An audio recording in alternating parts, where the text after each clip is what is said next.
Today's video dives straight into another wild HOA drama that kicks off with what seems like a tiny complaint and explodes into complete mayhem. Imagine a relentless, rule-obsessed HOA president, a nosy neighbor who reports everything, and a homeowner who's finally fed up and decides to fight back in the most epic, satisfying way possible. This one has it all. Classic Karen-style meltdowns over absurd rules, a vintage boat restoration tied to a heartfelt family story, sneaky emergency meetings timed to dodge opposition, fake inspections, trespassing property tours with shady investors, tow trucks rolling up at dawn, false reports to the Coast Guard, and a massive reveal that flips the entire power dynamic upside down. If you get hooked on entitled power trips getting dismantled, petty regulations exposed as fraud, perfectly timed malicious compliance, and that clean rush of justice when the bully realizes they've picked the absolute wrong target, you're going to love how this plays out. Make sure to subscribe if you want these kinds of chaotic, funny, and always cathartic stories dropping weekly. Speech Balloon, drop your thoughts in the comments. What would you actually do if someone tried to seize your prized possession from your own property like this? Have you ever dealt with an overreaching HOA or nosy neighbor who thought they could rewrite the rules? Spill your craziest stories below. I'm reading every one. Warning, quick reminder. Everything on this channel is fictionalized narrative entertainment, inspired by real-life HOA frustrations and common themes, but fully created for storytelling fun.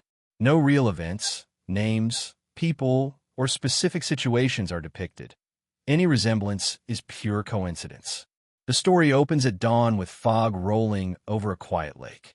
A retired maritime attorney steps onto his dock in his bathrobe, coffee in hand, only to find the HOA president, Delilah Crescent, and her measuring tape crew declaring his beautifully restored 1950s Chris Craft too big at 28 feet, slapping a new 25-foot max rule passed in a sneaky emergency vote, and giving him 48 hours before seizure. What she doesn't know, he doesn't just have waterfront access. He owns the entire lake, lock, stock, and regulatory rights. Thanks to a clever 1952 developer deed and a 2019 estate transfer to a qualified maritime lawyer. Years of courtroom battles against waterfront bullies taught him exactly how these games end. The rule inventors usually lose it all. From there it spirals. She schedules votes during big games to avoid pushback, hires her brother-in-law for phony inspections, sends fake violation signs and liens, brings investors to tour properties under the guise of HOA oversight, threatens mass boat removals, and even calls in the Coast Guard with bogus commercial vessel claims. All while pressuring waterfront owners to sell cheap to her connected buyers to fix the manufacturer problems. But every step she takes just piles up evidence. Trespass logs, plagiarized reports, procedural violations, financial irregularities, false federal filings. The fed-up homeowner documents it all, rallies old-timer neighbors who remember the original handshake agreements, reunites with an old law school buddy now in code enforcement, and gets clearance letters proving zero real authority exists. The climax hits at a packed community meeting she thinks will be her victory lap, complete with champagne on ice and her investor entourage ready to celebrate. Instead, certified deeds get read aloud. Ownership is revealed. Her entire leadership record becomes a public confession of fraud and theft. Authorities step into warrant of felonies. Her backers bolt. Applause erupts. The HOA's water control dissolves on the spot, and she flees town with investigations closing in. In the aftermath, a voluntary community group forms focused on real cooperation.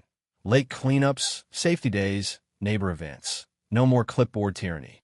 Permanent access easements protect everyone's use, property values climb, and the lesson spreads. Bullies thrive when people don't check the fine print.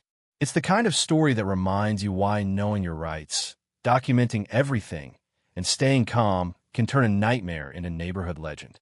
If you've got your own HOA war stories or thoughts on how you'd handle a lake-owning twist like this, hit those comments. Let's keep the conversation going.